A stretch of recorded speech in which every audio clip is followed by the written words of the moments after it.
नमस्कार, जय महाकाल। आप सभी का बहुत बहुत स्वागत है मेरे और आपके YouTube channel the revive astro में।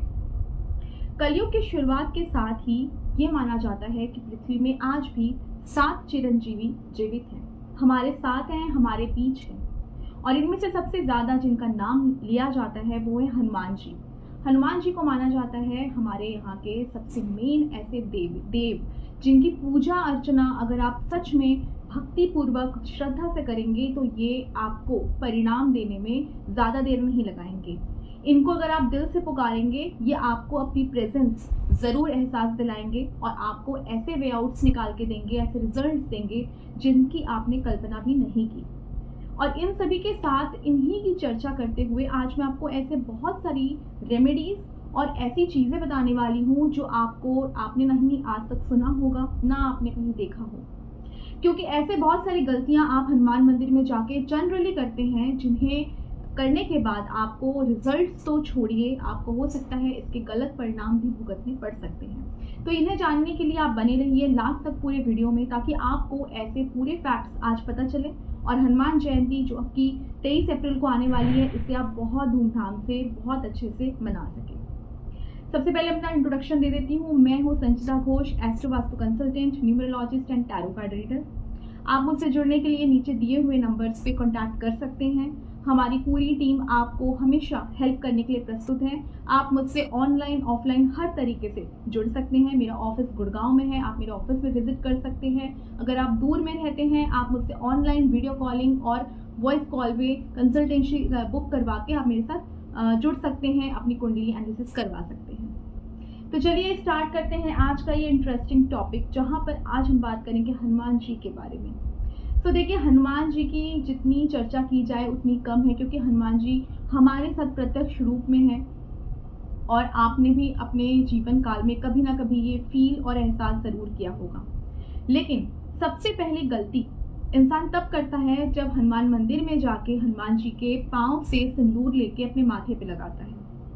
हनुमान जी के पांव में शनि का वास होता है। इसके पीछे एक बहुत ही इंटरेस्टिंग स्टोरी है जो कि काफी फेमस भी है और जिसे मैं शॉर्ट आपको आज बताने वाली हूँ। एक बार हनुमान जी के सामने शनिदेव आए। शनिदेव बहुत ही अहंकार में डूबे हुए थे, क्योंकि उनके पास बहुत शक्तियां आ गई थी और उन्होंने बहुत ज़्यादा अत्याचार किया हुआ था मनुष्य और देवी देवताओं के ऊपर भी। इससे परेशान होके जब सभी देवी देवता ने शिव जी के पास कहा, हनुमान जी के पास पहुंचा वो बात और हनुमान जी ने सुना ये सारी चीज़ें, तो उन्होंने रिक्वेस्ट किया कि ये सारी चीज़ें बंद कर दें। लेकिन शनिदेव ने नहीं माना। ऐसा करने के बाद हनुमान जी ने जब उनके अहंकार को तोड़ा और हनुमान जी ने जब उन्हें बहुत ज़्यादा प्रताड़ित किया, उन्हें समझाया और उन दोनों के बीच में युद्ध हुआ, ऐसे में हनुमान जी ने शनिदेव को परास्त कर दिया। शनिदेव परास्त होने के बाद उन्होंने स्त्री का रूप धारण किया, क्योंकि शनिदेव को पता था कि हनुमान जी बाल ब्रह्मचारी हैं, उन्होंने कभी भी किसी स्त्री के ऊपर हाथ या अपना बल प्रयोग नहीं करेंगे।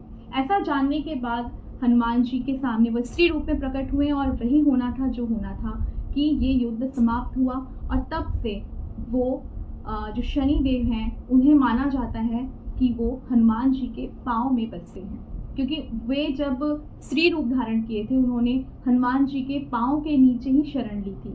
तो इसीलिए माना जाता है जब भी आप हनुमान जी के पाँव से तिलक लेके अपने माथे पे लगाते हैं तो शनि जो है वो आपके लाइफ में थोड़ी सी नेगेटिव इम्पैक्ट देती है, हेवी हो जाती है।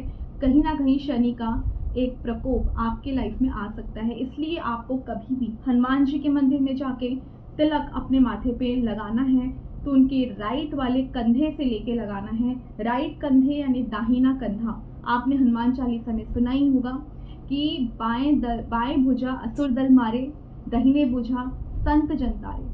दाहिने भुजा यानी राइट वाले कंधे से जब आप तिलक लगाएंगे तो कोई भी लाइफ की कितनी ही बड़ी परेशानियां क्यों ना हो, आपको उसका वे आउट, उसका सोल्यूशन जरूर मिलेगा, आप उस चीज से निकल पाएंगे। अब हम बात करते हैं रेमेडीज के बारे में। तो सबसे पहली रेमेडी उन लोगों के लिए जो लोग बुरी नजर से पीड़ित हैं, क्योंकि हनुमान जी मंगल के कारक हैं, मंगल यानी कि मार्स।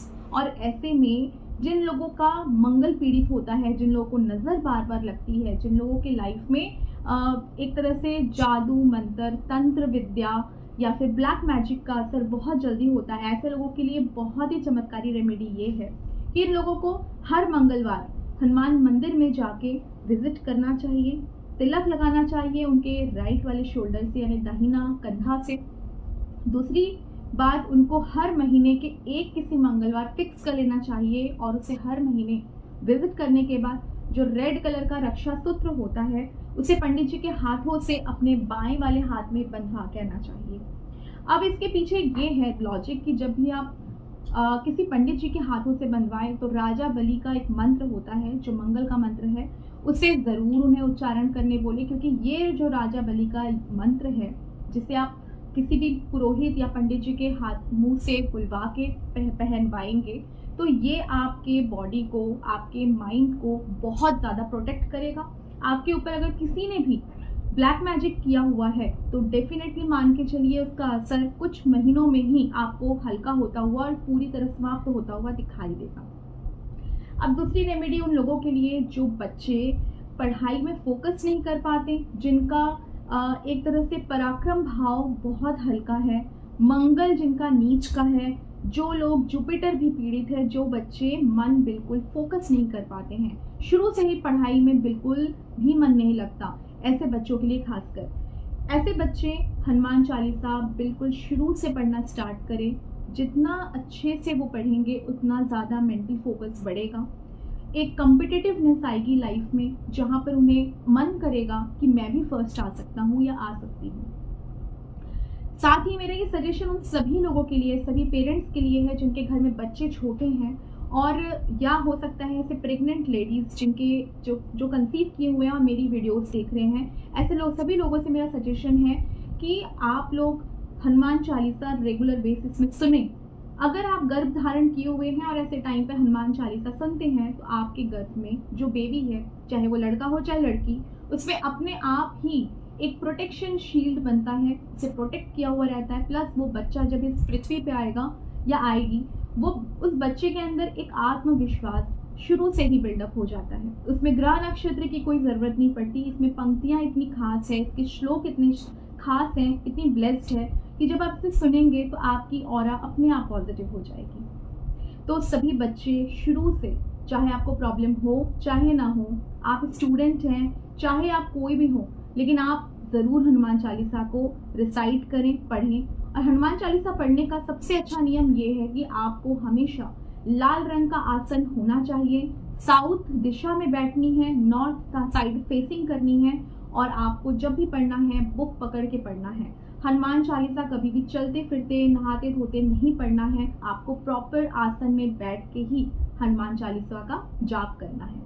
तीसरी रेमेडी उन लोगों के लिए जो लोग स्पेसिफिक किसी इंसान से परेशान है, जिन लोगों के लाइफ में कोई इंसान आके उन्हें परेशानी दे रहा है, कोई दुश्मन या कोई लोग ऐसे आ जाते हैं हमारे लाइफ में जो पीछे पड़ जाते हैं और परेशान करते हैं, तो इन लोगों को अपनी लाइफ से हटाने के लिए भी आप हनुमान जी से प्रे कर सकते हैं। इसमें क्या करना है, आपको एक पेपर लेना है वाइट कलर का, उसमें रेड कलर के पेन से उस इंसान का नाम लिखना है और आपको हनुमान मंदिर में जाके 7 टाइम्स हनुमान चालीसा पढ़ना है और महाराज हनुमान जी से ये प्रार्थना करनी है कि आपके लाइफ से वो इंसान हमेशा हमेशा के लिए दूर हो जाए, उसके द्वारा की हुई कोई भी साजिश काम ना करे और उस इंसान से आपको छुटकारा मिल जाए। ये कहते हुए आप अगर उस विश को लिख के आप हनुमान जी के मूर्ति के पास में अर्पण करके आते हैं तो ऐसे में कुछ ही दिनों में आपको ये असर देखने को मिल जाएगा। बशर्ते आपको उतने दिन कोई भी मांस मछली मदिरा का सेवन नहीं करना है,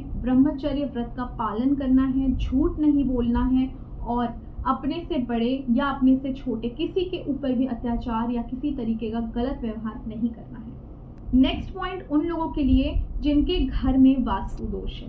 कई लोगों का घर साउथ फेसिंग होता है, कई लोगों को सूट भी करता है लेकिन कई लोगों को सूट नहीं करता। घर में एग्रेशन बढ़ जाती है, एग्रेसिवनेस बढ़ जाती है और कई बार देखा गया है घर में बहुत ज़्यादा फिनेंशियल क्राइसिस और लोन्स चढ़ जाते हैं।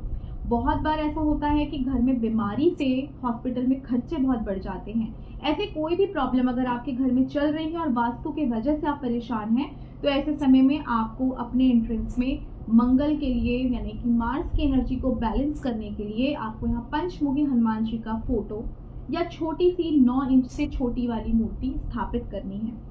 ये ध्यान रखें कि हनुमान जी की ये जो पंचमुखी मूर्ति है या फोटो है, ये सिर्फ और सिर्फ आपातकाल के लिए बनी है। ये बिल्कुल शौकिया तौर पे एंट्रेंस पे ना लगाए कि किसी ने कह दिया तो हम भी लगा लेंगे, बिल्कुल नहीं। ये हनुमान जी की ऐसी मूर्ति है या ऐसी फोटो है जो बिल्कुल आपके ऊपर तुरंत असर करती है। तो इसे लगाने के समय बिल्कुल ध्यान दें कि घर में सच में वास्तु दोष है तो ही यूज करें, अन्यथा आप घर में नॉर्मल मूर्ति रख के या फोटो रख के पूजा कर सकते हैं। नेक्स्ट उपाय उन लोगों के लिए जो लोग कोई स्पेसिफिक प्रॉपर्टी खरीदना चाहते हैं, कोई स्पेसिफिक प्रॉपर्टी उनकी रुक गई है, लेने का सोच रहे हैं, पैसे दिए हुए हैं लेकिन कोर्ट में कोई स्टे ऑर्डर लग गया है, या फिर ऐसे लोग जिनका कोर्ट केस चल रहा है, सॉल्व नहीं हो रहा, झूठा एलिगेशन लगा हुआ है, ऐसे कोई भी स्पेसिफिक काम के लिए आपका जो प्रॉब्लम है उसको लेके अर्जी लगानी है आपको हनुमान जी के पास, तो आपका तरीका ऐसा है कि आपको 7 बार हनुमान चालीसा पढ़ना है संकल्प के साथ 11 दिनों तक, यानी एक दिन में 7 बार, नेक्स्ट 11 दिनों तक कंटिन्यूएशन में पढ़ना है आपको। और साथ में हनुमान बाण का भी पाठ जरूर करना है। हनुमान बाण का पाठ जो है ये बहुत स्पेसिफिक होता है जब भी हम पढ़ते हैं, क्योंकि हनुमान बाण में आप हनुमान जी को एक तरह से कसम खिला रहे हैं श्री रामचंद्र जी की कि आपको ये मेरा काम करना ही होगा, क्योंकि आपके बिना और कोई नहीं है मेरा। जब हम कसम खिला के उन्हें कोई काम करने के लिए मजबूर करते हैं तो वो काम जो है वो स्पेसिफिक होना ज़रूरी है।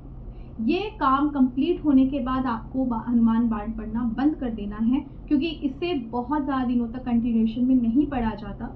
ये बहुत ही स्पेसिफिक काम और ज़रूरत आने पर ही इसे पाठ किया जाता है, यूं ही इसका पाठ ना करें। और जब संकल्प पूरा हो जाए तो प्रॉपर वे में जो भी आपने मन्नत की है उसे ज़रूर पूरा करें। और आखिरी सबसे इम्पॉर्टेंट आप सभी के लिए इन्फॉर्मेशन कि जब भी आपके नंबर्स, यानी अब मैं न्यूमरोलॉजी की तरफ थोड़ा सा मूव करूंगी, आपके नंबर्स यानी कि आपका डेट ऑफ बर्थ टाइम जो भी आपका है उसका जब कैलकुलेशन हम न्यूमरोलॉजिस्ट करके निकालते हैं, तो जब हम देखते हैं 9 नंबर आपके बिल्कुल चार्ट में गायब है, 9 नंबर मिसिंग है, या फिर बार बार 9 नंबर आते हैं, तो इन दोनों ही केसेस में वी स्ट्रांगली रिकमेंड कि आपको हनुमान चालीसा का पाठ तो करना ही करना चाहिए, साथ में एक नीम का पौधा भी लगाना चाहिए मंगलवार के दिन हनुमान जी का ध्यान करते हुए। और साथ में आपको हनुमान जी के मंदिर में जाके चोला चढ़ाना बहुत ज़रूरी है। ऐसा कर लेने से 9 नंबर की जो एनर्जीज हैं, जो कि मार्स की एनर्जीज है, जो कि बिल्कुल भी इम्बैलेंस्ड है आपके लाइफ में, वो बैलेंस्ड हो जाती है। 9 नंबर बहुत इंपॉर्टेंस रखता है लाइफ में, पराक्रम को बनाता है, आपकी कॉम्पिटिटिवनेस को बढ़ाता है, आपके लाइफ में एक्टिवनेस लाता है। जो बच्चे बहुत लेजी हैं उनको हम तुरंत रिकमेंड करते हैं कि हनुमान चालीसा का पाठ करिए। 21 दिनों में आपको देखने को मिलेगा बच्चा कैसे सुपर एक्टिव हो जाता है। तो ये कुछ रेमेडीज थी आप सभी के लिए। आई होप आपने ध्यान से सुना होगा। आपके लायक कौन सी रेमेडी है ज़रूर कमेंट बॉक्स पे लिखें कि आपने कैसा असर देखा हनुमान चालीसा का, किस तरीके से आप रेमेडीज करते हैं और क्या क्या आपके लाइफ में चमत्कार हुए हैं। क्योंकि मेरे लाइफ में तो बहुत चमत्कार हुए हैं हनुमान चालीसा पढ़ने से, मेरी फैमिली में भी हमने बहुत चमत्कार देखे हनुमान जी के। तो आप भी हमें ज़रूर बताएं आपके कमेंट बॉक्स में कि क्या आपने फील किया है। इन सभी के साथ मैं आप सभी से विदा लेती हूँ और होप हम सभी फिर नेक्स्ट वीडियो में यूं ही मिलेंगे। उन तब तक के लिए नमस्कार, जय महाकाल।